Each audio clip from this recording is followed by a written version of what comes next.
안녕하세요. 이번 두 번째 시간은 오이디푸스 왕이라고 하는 소포클레스의 작품을 함께 이야기해 보도록 하겠습니다.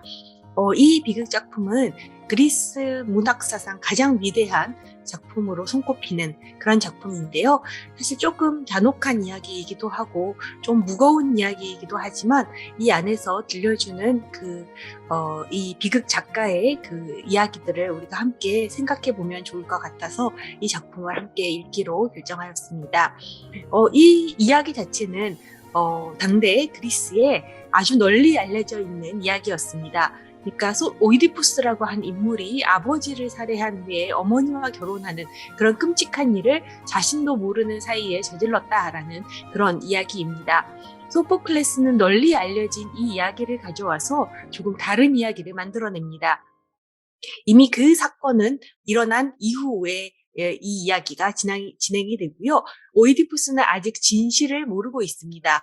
그리고 이 작품 전체에 걸쳐 매우 천천히 그 사실이 드러나고 여러 인물과 사건들이 겹쳐지면서 그 사건의 진상이 드러나게 되는데요. 그 과정을 함께 좀 따라가면서 이야기해 보도록 하겠습니다. 예. 원래 이 오이디푸스 왕과 관련한 이야기로 가장 이른 시기에 우리에게 전해지는 것은 기원전 9세기에서 8세기경 호메로스의 오디세이아라고 하는 작품에서 나왔습니다. 여기는 아주 간단하게 오이디푸스라고 하는 인물이 아버지를 죽이고 어머니랑 결혼했다라고 하는 사실, 그리고 그것을 신들이 바로 인간들에게, 다른 사람들에게 알려주었다라고만 전하고 있습니다. 자, 이렇게 간단하게 단 몇 줄로 요약되어 있는 이 이야기를 소포클레스가 어떻게 변형시키고 있는지를 한번 살펴보도록 하겠습니다. 이 작품의 시작은 테바이라고 하는 나라에 전염병이 돌고 있는 것으로부터 시작됩니다. 많은 사람들이 고통당하고 있습니다. 그리고 테바이의 왕인 오이디푸스를 찾아와서 자신들을 도와달라고 탄원합니다. 당신이 예전에도 우리를 도와주셨듯이 이번에도 우리를 도와주십시오. 자, 이렇게 탄원을 하는데요. 지금 제 머리 뒤에 이 그림에 나와 있듯이 이미 오래전에 오이디푸스가 길을 가다가 이 나라에 도착했을 때 마침 테바에는 큰 위험에 처해 있었습니다. 이전에 이 나라를 다스리던 왕, 라이오스 왕이 여행길에 나섰다가 죽게 되고요. 스핑크스라고 하는 괴물이 나타나서 질문을 던지면서 질문에 대답을 못하는 사람들을 계속 죽이고 있는 그런 상황이었습니다. 그때 이 나그네였던 오이디푸스가 그 괴물의 질문, 즉 목소리는 하나이지만 아침에 다리가 4개고 낮에는 2개, 밤에는 3개인 존재가 무엇인지에 대해서 질문을 던집니다. 오이디푸스는 그 질문을 자신의 지혜로 답변합니다. 그것은 바로 인간이다 라고 이야기를 하죠. 자, 그렇게 대답함으로써 이 스핑크스를 무찌르게 됩니다. 자, 그리고 마침 비어있던 왕의 자리에 테바이인들이 그를 추대해서 왕으로 삼게 됩니다. 세월이 많이 흘렀습니다. 그리고 그는 전 왕의 아내였던 이오카스테와 결혼을 했고 그들 사이에서도 아이들이 태어났습니다. 그러한 상황에서 이런 전염병이 돌게 된 것입니다. 오이디푸스는 이를 외면하지 않습니다. 그리고 그들을 자신의 자식들처럼 여기면서 그들을 안타깝게 여깁니다. 그리고 자신도 괴로워하면서 이 문제를 해결하기 위해 여러 날 고민을 하고 대책을 세웠다고 말하고 있습니다. 그는 자신의 처남, 즉 아내의 남동생을 고대 그리스인들이 어려운 일이 있거나 중요한 일이 있으면 가서 신들의 뜻을 구하는 델포이의 신탁소에 보내서 신들이 이 문제에 대해서 어떻게 생각하는지, 어떤 해결책을 제시하는지 들어보도록 했다라고 말해줍니다. 그런데 올 때가 됐는데도 아직 처남 크레온이 도착하지 않아서 궁금해하고 있는 그런 상황입니다. 크레온이 마침 도착합니다. 그리고 아폴론 신의 신탁을 전해줍니다. 이곳에 전왕의 라이우스의 살인자가 있다. 그를 추방하거나 처형해서 이 도시를 깨끗하게 해야 된다. 이런 얘기를, 아폴론의 명령을 듣게 되고 오이디푸스는 현명한 왕답게 마치 수사관이 된 것처럼 수사에 착수합니다. 먼저 크레온에게 질문을 던져서 사건의 개요를 파악합니다. 아마 크레온 본인도 느끼지 못하는 듯하지만 그를 피의자 신문하는 것 같은 그런 모습을 보여주고 있습니다. 그는 전 왕인 라이우스가 죽은 장소, 동행자, 증인 등에 대해서 캐묻습니다. 크레온은 이렇게 이야기합니다. 도적들이 라이오스 일행과 마주쳐 하나의 힘이 아니라 다수의 손으로 그를 죽였다고 합니다. 자, 오이디푸스는 여기에 대해서 이렇게 대답해요. 그렇다면 그 도적은 도시 내부인이 금품을 가지고 이를 꾸민 게 아니라면 어찌 그런 대담한 짓에 뛰어들 수 있겠소? 자, 여기서 굉장히 흥미로운 점이 하나가 있는데요. 크레온은 도둑들이 이렇게 복수로 이야기하고 있는데 오이디푸스는 도둑이라고 이렇게 단수로 받고 있다는 것입니다. 오이디푸스는 뭔가 의심을 갖습니다. 아니, 라이오스 왕이 죽은 지 한참이 됐는데 그가 죽었을 바로 그때 사건을 조사해야지 왜 세월이 한참 지난 지금 이 신이 이렇게 라이오스의 살해자를 찾으라고 명하시는 걸까? 자, 그리고 그러자 크레온은 이렇게 대답을 합니다. 라이오스가 죽은 직후에 스핑크스라고 하는 괴물이 나타났기 때문에 그 왕의 살인 사건을 다룰 겨를이 없었다라고 해명을 합니다. 자, 그러자 오이디푸스는 세월이 너무 많이 흘러서 진실을 찾기 쉽지 않겠지만 자신이 그 문제를 밝히겠다 이렇게 선언을 합니다. 이것을 나 자신과 관계 있는 오염으로 여기고서 흩어버릴 것이니 말이요. 왜냐하면 누구든 라이오스 왕을 죽인 자라면 곧장 그 손으로 나까지도 해치려 할 테니까. 그러니 그를 아폴론을 도움으로써 나 자신을 이롭게 할 것이요. 이렇게 대답을 합니다.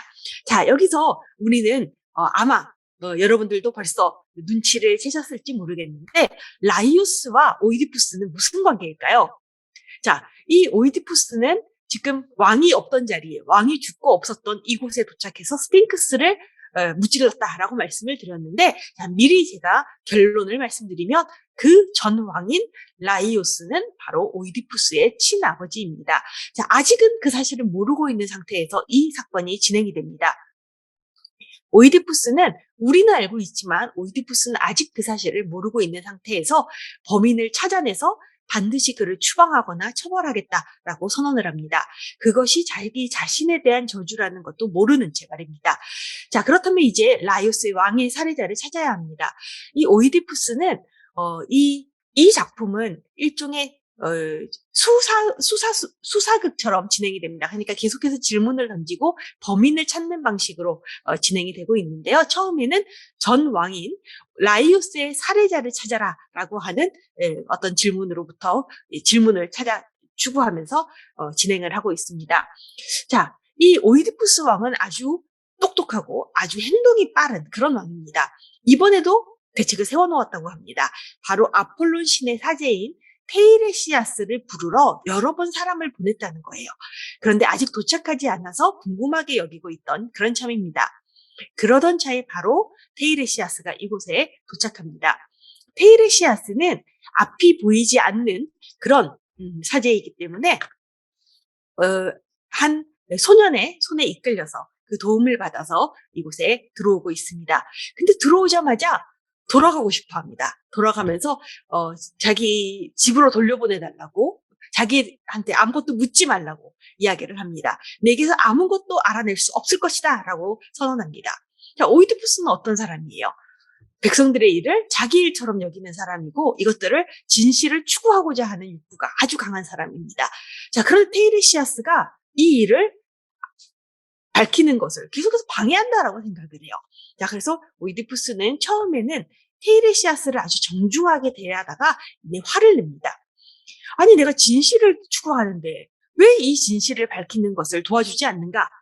이렇게 생각을 하다가 이제는 아주 분노하고 있습니다. 악인들 중 최악인 자요. 그대는 바위조차도 성나게 할 테니까 사실을 이르지 않고 그렇게 뻣뻣하게 제대로만 할 것인가? 그래서 오이디푸스는 이런 면을 본다면 그게 지적인 욕구는 많지만 화를 좀 잘 내는 성격인 것 같아 보이죠. 자, 그는 앞서 크레온이 뭔가 음모를 꾸미는 것이 아닌가 의심했던 것처럼 생각도 굉장히 빠른 사람이에요. 의심도 좀 빨리 하는 편입니다. 이번에는 테이레시아스에 대해서도 의심을 합니다. 이 역시 그의 아주 성급하고 좀 격정적인 성격을 보여준다라고도 할 수 있을 것 같습니다. 자, 이렇게 계속 이 사건의 배후로 이 테이레시아스와 크레온을 이제 이렇게 들고 있으니까 테이레시아스도 분노하면서 이렇게 말합니다. 나는 당신이 찾고 있는 바 살인자가 바로 당신이라고 내가 말하고 있다라고 얘기를 하면서 당신이 바로 이 스스로를 파멸시킨 자다라고 이야기를 합니다. 그러면서 사건에 우리가 알고 있는 그 무서운 사실, 그러니까 그는 자기 자식들의 형제이자 아버지로서 함께 살고 있으며 자신을 낳은 여인의 어, 아들이자 남편이고 자기 아버지와 함께 씨 뿌린 자이자 그의 살해자임이 드러날 것이요라는 무서운 이야기를 전해줍니다. 자, 테이레시아스는 이렇게 진실을 밝히지만 오이디푸스는 이것이 자신에 대한 진실임을 아직 받아들이지 못합니다. 그리고 자신을 범인으로 지목했다는 얘기를 듣고 크레온이 이제 밖으로 나오게 되자 이제 오이디푸스와 크레온이 크게 논쟁을 벌이게 됩니다. 크레온은 내가 그 왕위를, 내가 권력을 노릴 이유가 없다. 내가 뭐 살인자인데 뭐 굳이 내가 당신을 제거하고 더 많은 권력을 얻겠느냐라고 이야기를 하게 되고요. 오이디푸스는 너가 배우임에 분명하다라고 서로 싸우게 됩니다. 그때 오이디푸스의 아내이자 크레온의 누나인 요카스테가 궁전 바깥으로 나옵니다. 그러면서 이들이 왜 싸우고 있는지에 대해서 묻게 되고요. 아폴론의 신탁 그리고 테이레시아스가 오이디푸스를 범인으로 지목한 것에 대해서 듣고서는 이렇게 이야기합니다. 예언자의 말은 믿을 가치가 없다라고 이야기를 해요. 그 증거가 뭐냐면 나한테 예전에 신탁이 주어진 적이 있다라고 이야기를 합니다. 그러니까 자신과 자신의 남편인 라이오스에게 신탁이 주어졌는데 무슨 신탁이었냐면 자식에 의해 죽음을 맞이하게 될 것이다 라고 하는 신탁을 받았다는 거예요.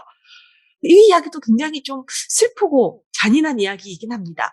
자, 이런 신탁을 듣고 자식을 안 낳았으면 차라리 좋았을 텐데 자식을 낳습니다. 자식이 태어나니까 어떻게 하냐면 이 아이가 자신을 죽일지도 모른다고 생각해서 이 아이를 두 발목을 뚫어서 묶은 뒤에 산에다가 버리도록 명령을 합니다.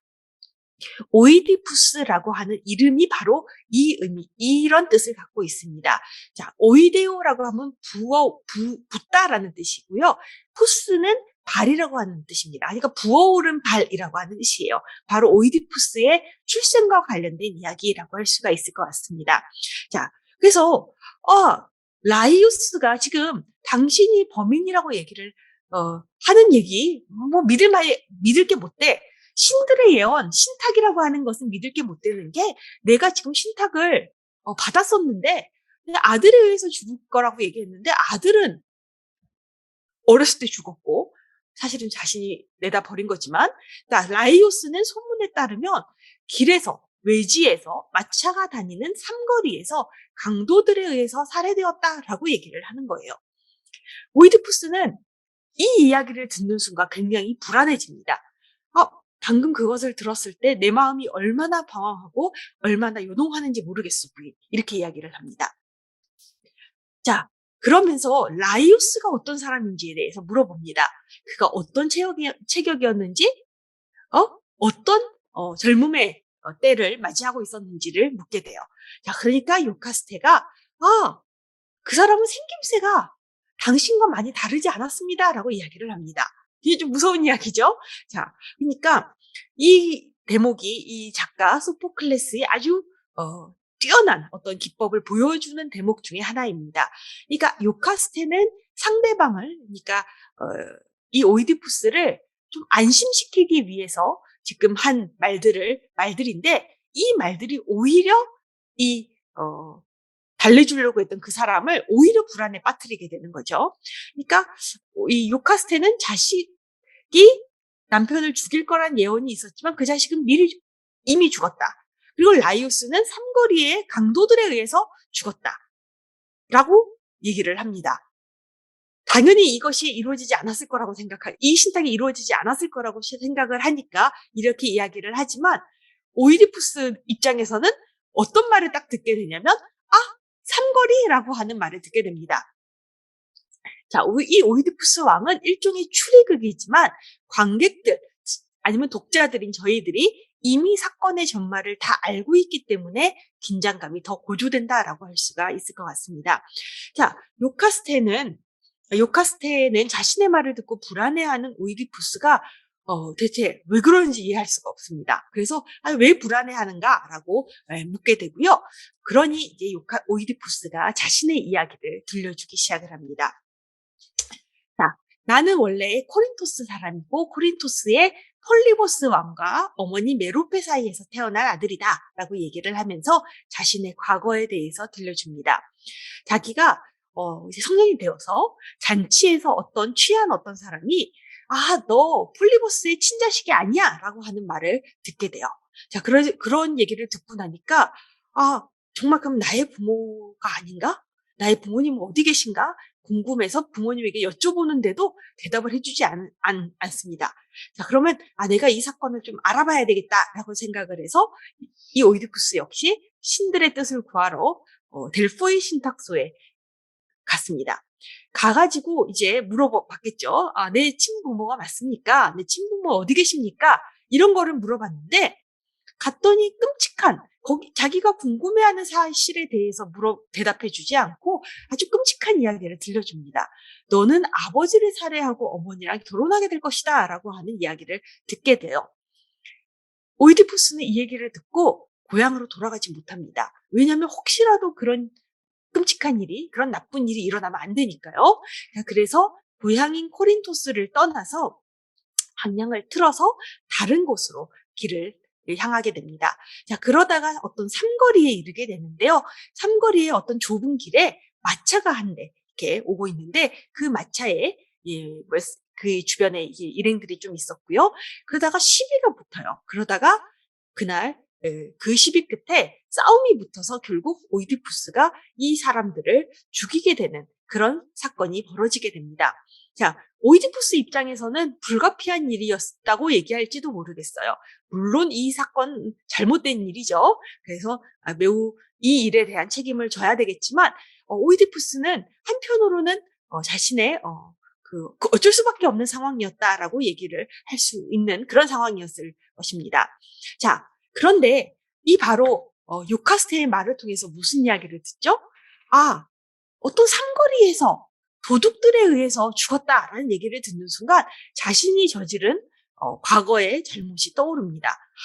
나도 과거에 어떤 사람들을 만나서 그 사람들을 죽인 적이 있는데 혹시 내가 범인인가? 내가 라이오스의 살해자인가? 그런데 그 이야기와 자기의 경험이 다른 게 하나가 있어요. 그 사람들은 계속 뭐라고 얘기해요? 라이오스가 도둑들에 의해서 죽었다라고 얘기하는데 자신은 도둑들이 아니라 그러니까 한 사람이었거든요. 자, 그렇기 때문에 이 수가 맞지 않기 때문에 1이 다수가 아니기 때문에 난 라이오스의 살해자가 아닐 거야. 왜냐면 나는 도둑들 다수가 아니니까 라고 생각을 합니다. 자, 그러면서 만일 그 이방인이 라이오스와 내가 마주쳤던 그 사람들이 라이오스와 친족 관계에 있다면 누가 나보다 더 불행하겠는가라고 이야기를 해요. 자, 물론 여기에서도 우리는 사실을 알고 있죠. 라이오스의 친족간이 아니라 라이오스고 그리고 그 이방인과 라이오스는 무슨 관계예요?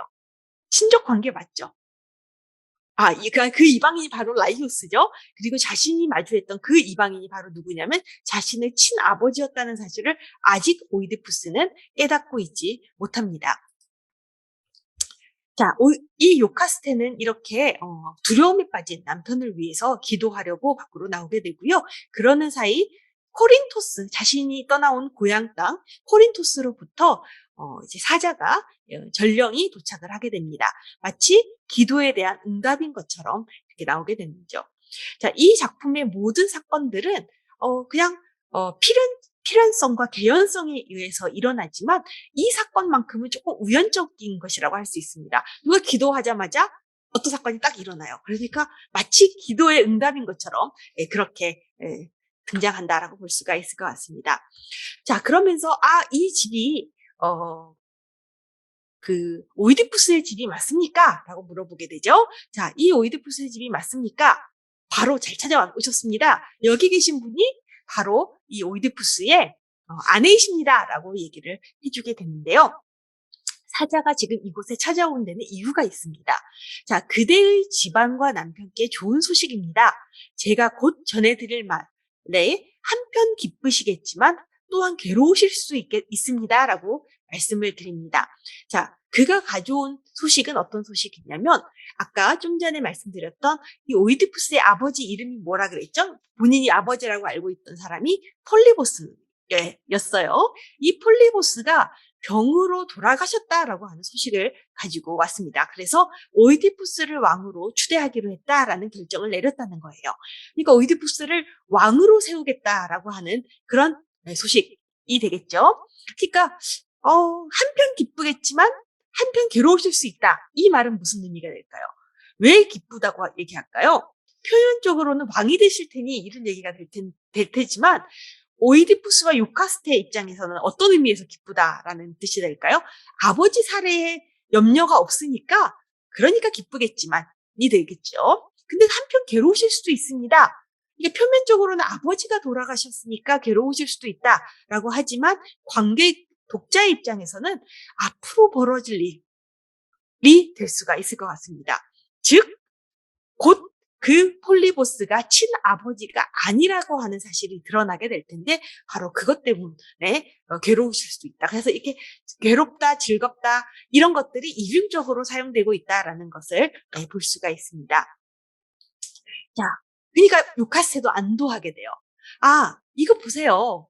신탁 같은 거 믿을 필요 없다라고 얘기를 했죠. 당신의 아버지 병으로 돌아가셨대요. 그러니까 당신이 아버지를 죽일 일은 없습니다.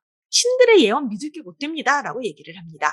근데 오이디푸스는 여전히 두려운 면이 있습니다. 왜냐하면 자신이 받았던 신탁의 반이 남아있어요. 바로 어머니와 결혼한다라고 하는 그 이야기입니다.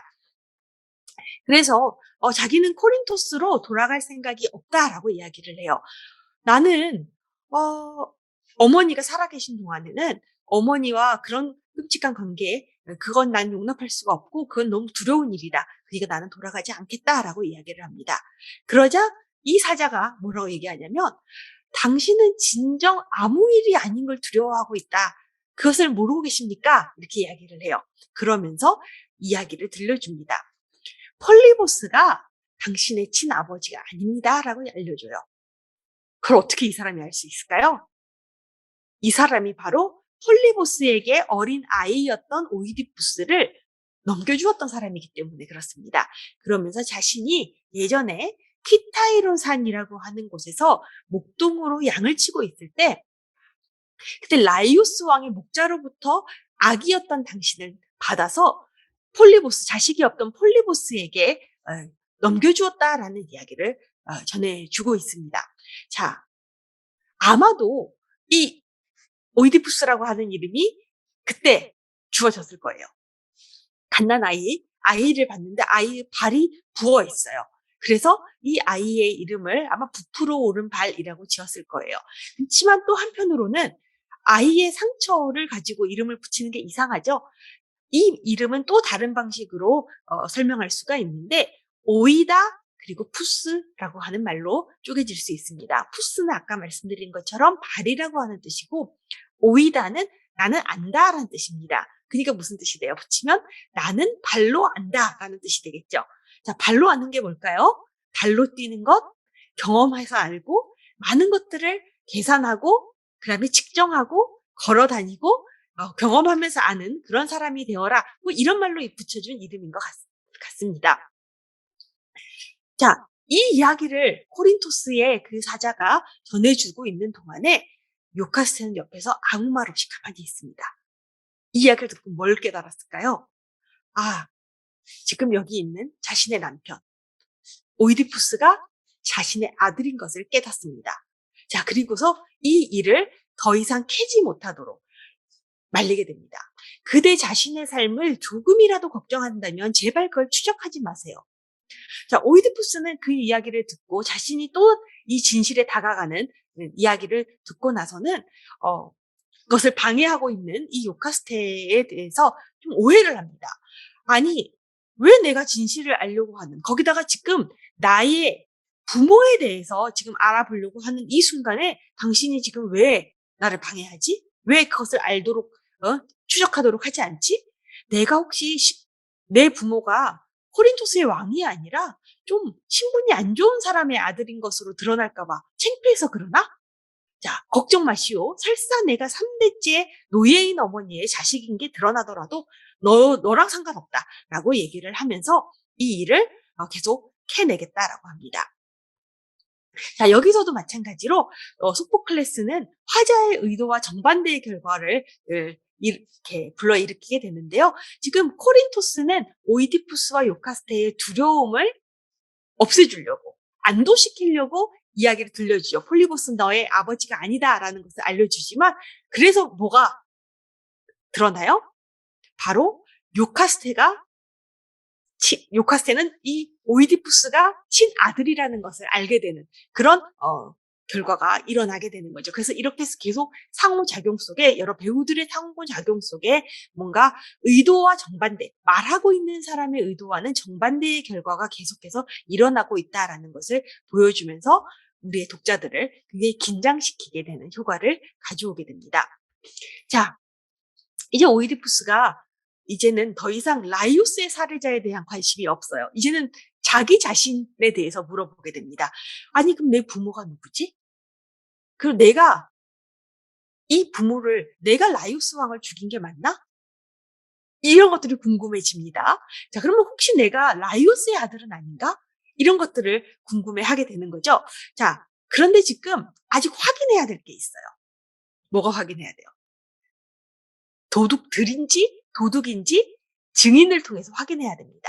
아까 무슨 일이 있었냐면, 제가 빼놓고 이 말씀을 안 드렸는데, 그 라이오스의 살인사건에서 한 명의 생존자가 존재했다라고 얘기를 했어요. 그리고 그 생존자를 요카스테가 불러오도록 했거든요. 그래서 확인해 보기 위해서. 자, 아마 이쯤 됐을 때 오이디푸스 역시 여러 가지를 직감했을 거라고 생각을 합니다. 아, 내가 라이오스의 살해자가 아닐까? 나의 부모는 누구지? 근데 많은 보통의 사람들이라면 어떻게 할까요? 아, 이걸 그냥 덮어버리는, 이 사건을 내가 그냥 더 이상 들추지 않으면 그냥 묻혀버리는 일이에요. 그러면 그냥 나만 가만히 있으면 되는데. 진실 같은 거 중요하지 않잖아요.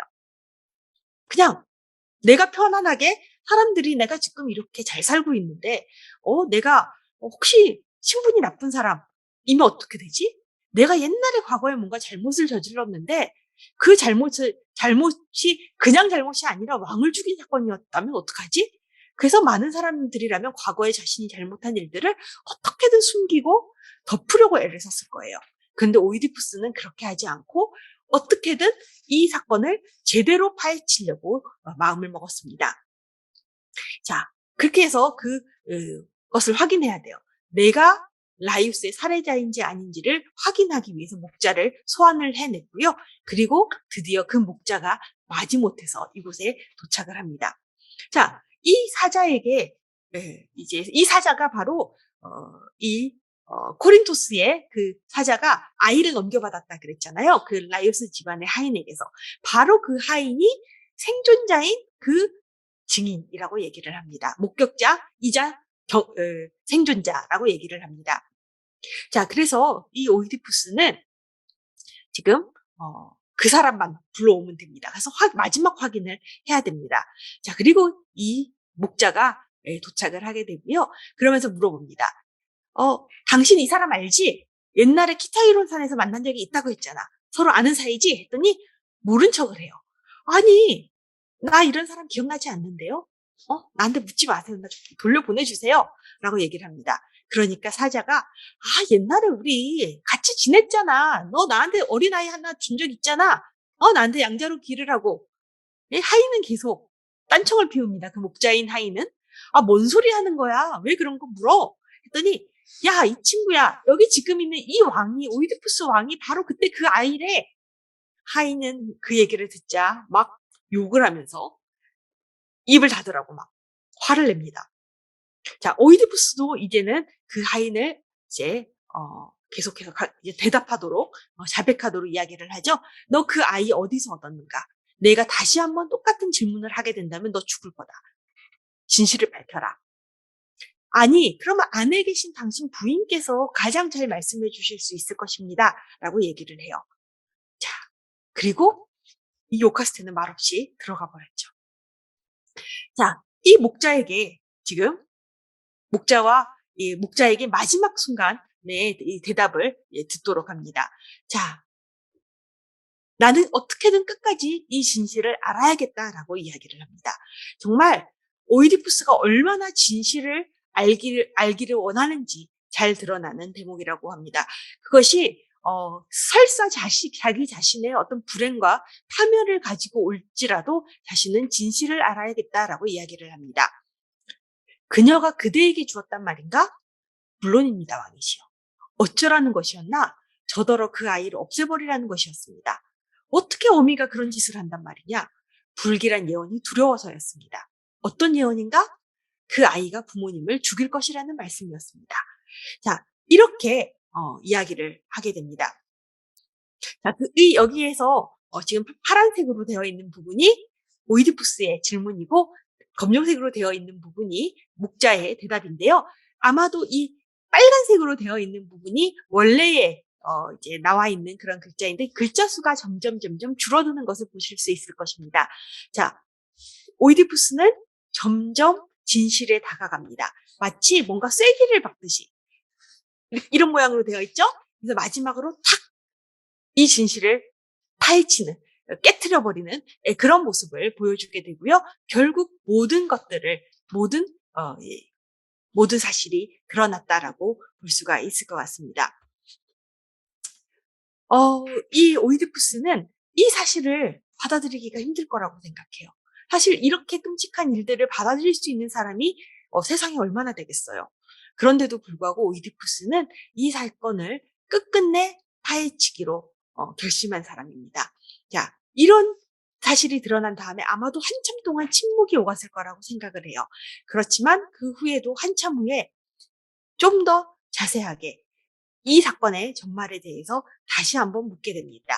자, 그리고 나서 오이디푸스가 비통해하면서 뛰쳐 들어가서 집 안으로 들어가게 되고 조금 후에 그 집 안에서 하인이 등장해서 무슨 일이 집 안에서 일어났는지에 대해서 들려주게 됩니다. 바로 어머니인 요카스테가 목숨을 끊었다라고 하는 소식을 전해주게 되고요. 오이디푸스는 그 방으로 뛰쳐 들어가서 요카스테를 끌어내리고 요카스테의 브로치로 자신의 눈을 찔러서 스스로를 눈멀게 만들었다라고 얘기를 합니다. 그 눈들은 그가 당한 것이든 행한 것이든 끔찍한 것을 보지 말라고 그가 보지 말았어야 하는 사람들을 그가 알고자 원했으나 알아보지 못한 이들을 어둠 속에서 보라고 말입니다. 라고 얘기하면서 지금 스스로를 눈멀게 했다라고 얘기를 합니다. 자, 그러면서 그는 크레온에게 자기 자신을 추방해 줄 것을 부탁합니다. 자, 이 사건은 사실 처음부터 끝까지 굉장히 무시무시한 사건으로 이어지는 이야기입니다. 어쩌면 여러분들에게도 굉장히 충격적인 이야기일 것이라고 생각을 하고요. 저도 이 작품을 수없이 읽고 가르치지만 여전히 이 이야기가 너무나도 무섭고 끔찍한 이야기라고 생각을 합니다. 자, 오이디푸스는 이 모든 사건을 끝까지 파헤칩니다. 그리고 이 진실이 드러난 다음에 스스로 목숨을 끊지도 않고 그리고 스스로 정신을 놓아버리지도 않고 스스로 자기 두 눈을 멀게 만드는 그런 선택을 합니다. 그러면서 뭐라고 얘기하냐면 이런 상황을, 이런 일이 주어진 것, 이런 운명이 주어진 것, 그리고 그 운명이 결국 이루어진 것은 신들이 나에게 하도록 만든 일일지 몰라도 내 두 눈을 멀게 만든 것은 내 스스로 한 행동이다라고 이야기를 합니다. 사실 이 이야기를 들을 때는 우리가 왜 이렇게 끔찍한 이야기를 읽어야 되지? 왜 이런 끔찍한 일을 알아야 되지? 라고 생각할 수가 있어요. 자, 이 마지막 대목을 한번 읽어볼까요? 오 조국 테바이의 거주자들이여. 자, 이 오이디푸스가 눈이 먼 상태에서 지금 딸들과 마지막 작별 인사를 한 이후에 그 코러스가 합창단이 부르는 노래입니다. 자, 오 조국 테바이의 거주자들이여. 보라, 이 사람이 오이디푸스로다. 그는 그 유명한 수수께끼를 알았고 가장 강한 자였으니 시민들 중 그의 행운을 부러움으로 바라보지 않았던 자 누구였던가. 하지만 보라, 그가 무서운 재난에 얼마나 큰 파도 속으로 쓸려 들어갔는지. 그러니 필멸의 인간은 저 마지막 날을 보려고 기다리는 동안에는 그 누구도 행복하다 할 수 없도다. 아무 고통도 겪지 않고서 삶의 경계를 넘어가기 전에는 이라고 이야기를 합니다. 자, 이 작품은 오이디푸스라고 하는 정말 그 어느 누구도 겪기 힘든 그런 불운한 일을 겪었던 한 인물의 이야기입니다. 우리가 보기에도 이 사람 같은 이런 끔찍한 일들은 정말 듣기에도 굉장히 고통스러운 이야기입니다. 자, 그렇지만 우리는 이 이야기에서도 여러 가지 생각들을 할 수가 있습니다. 자, 오이디푸스가 이렇게 불행해진 것이 오이디푸스의 잘못이라고 할 수가 있을까요? 물론 오이디푸스는 여러 잘못들을 저지릅니다. 아버지를 그 길에서 한 낯선 사람과 싸움이 붙어서 그 사람을 살해한 적이 있습니다. 그리고 막 사람들한테 화를 내기도 해요. 화를 내기도 하고 막 누구를 윽박지르기도 하고 어떤 사람을 모함이라기보다는 잘못해서 이 사람만 범인으로 몰기도 하고, 그렇지만 그것이 이 사람을 파멸시킨 것일까요? 그것이 오이디푸스를 불행한 상황에 만든 것일까요? 사실 그건 아닐 거예요. 그것도 어떤 과정에서 이 영향을 끼쳤을 수 있지만 오이디푸스의 불행은 사실상 이 이야기에 따르면 신들이 정해놓은 운명이라고 얘기를 합니다. 그러면 신들이 이런 운명을 정해놓았을 때 어떤 불행한 어떤 환경에 놓여 있거나 불행한 삶을 아니면 불행한 선택을 잘못된 선택들을 우리가 했을 때 그러면 그 안에서 우리는 주저앉고 그 다음에 세상을 더 이상 바라보지 않고 그리고 손을 다 놓고 있어야 되는 것인가? 그래, 나한테는 이런 삶밖에 주어지지 않았으니까. 이거는 뭐 나의 운명이 이렇게 비참한 것이니까 하고서는 그냥 포기해버리나요? 오이디푸스는 그렇게 하지 않습니다. 나는 이러한 불운한 이런 상황 속에서도 나는 내 의지를 가지고 나는 내 선택을 하면서 내가 스스로 내 삶에 대해서 내가 저지른 잘못에 대해서 내가 스스로를 처벌하겠다라고 선택을 합니다. 자, 어떻게 보면 이렇게 끔찍한 일을 저지르고 모든 사람들의 손가락질을 받고 앞으로 뭐 저주받은 그런 삶을 살아가야 될 오이디푸스는 어떻게 보면 삶을 스스로 그냥 놓아버리는 것이 더 쉬울지도 모르겠어요. 유카스테가 그런 것처럼. 하지만 오이디푸스는 그렇게 하지 않고 스스로를 처벌하는 그런 선택을 합니다.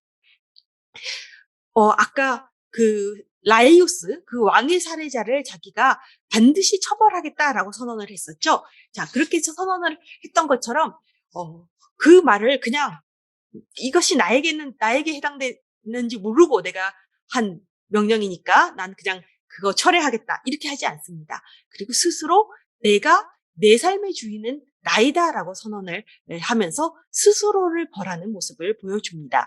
자, 오이디푸스가 사실 이 이야기를 보면 세 차례 이 진실을 파헤치지 않을 기회들이 주어졌어요. 이 예언자도 더 이상 알려고 하지 말아라. 어머니도 이 문제 더 이상 파지 말아라.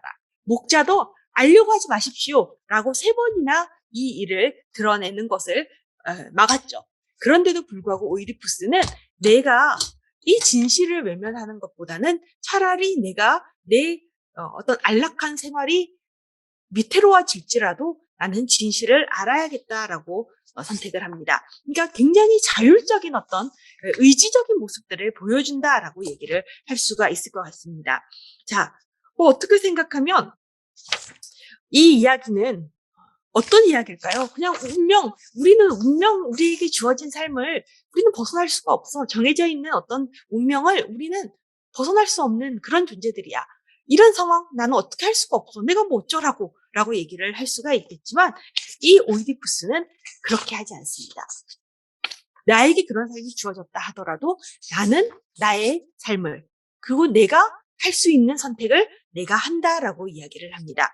자, 그래서 오이디푸스는 이렇게 비참한 모두가 뭐 어떻게 저렇게 끔찍한 일을 저질렀어? 어떻게 저렇게 불행한 운명이 주어졌어? 라고 그렇게 하는 그 순간에도 그 안에서 죽지 않고 그 안에서 여전히 힘을 가지고 자신의 어떤 내면의 힘을 보여주게 되고요. 그런 재앙 속에서 오히려 이 오이디푸스가 가진 그런 힘들이 더 강하게 부각되고 있다라고 볼 수가 있습니다. 자, 인간이라고 하는 존재가 그런 것 같아요. 굉장히 어려운 상황들에 많은 사람들이 처해 있을 수 있고, 그리고 우리가 여러 실수로 무언가를 알지 못해서 그리고 여러 잘못들을 통해서 우리가 스스로 좀 힘든 상황에 놓일 수도 있지만 그럼에도 불구하고 우리는 그 안에서 다시금 우리 안에 어딘가 있는 그 힘을 붙잡고 일어서서 그리고 우리가 다시 삶을 살아갈 용기를 얻어야 된다라고 생각을 합니다. 자, 이 작품에 대해서는 여러 설명들이 있습니다. 우리가 모든 것들을 지혜로 안다라고 생각하지만 정작 오이디푸스도 그랬죠. 모든 것에 대해서, 스핑크스에 대해서도 알고 있고 그 다음에 이 백성들에 대해서도 어떤 일을 해야 되는지 잘 아는 사람이었지만 정작 중요한 자기 자신에 대해서는 알지 못하는 그런 사람이었다라는 것에 대한 교훈을 주기도 합니다.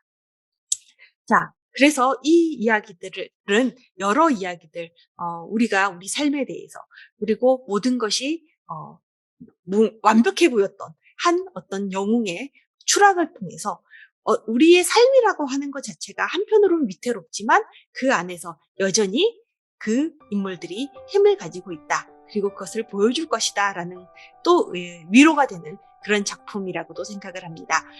여러분들에게도 이 작품이 조금이라도 어떤 울림이 있었으면 하고 바라겠습니다. 감사합니다.